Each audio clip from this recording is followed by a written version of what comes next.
जिंदगी भर करो सेवा होगा, जिंदगी भर करो सेवा होगा, जिंदगी रहते तेरे शरण में मरा नहीं मरता तो मैं भाई।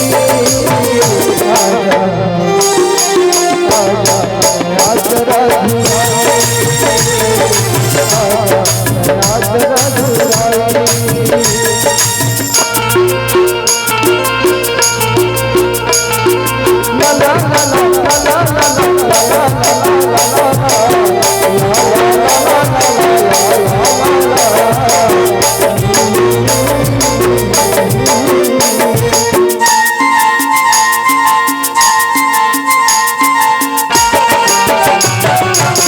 रामचरित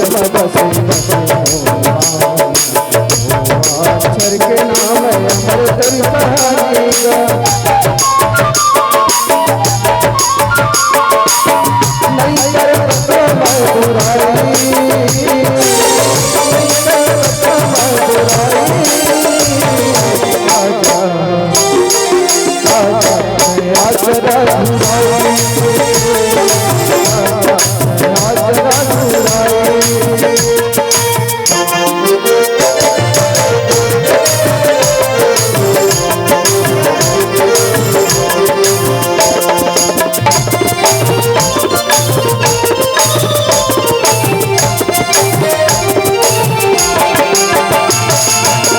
प्रभु के संग जिला प्रभु मरना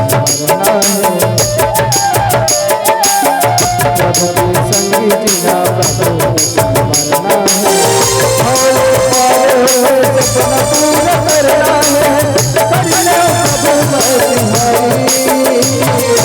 आजा आजा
रघुपति राजा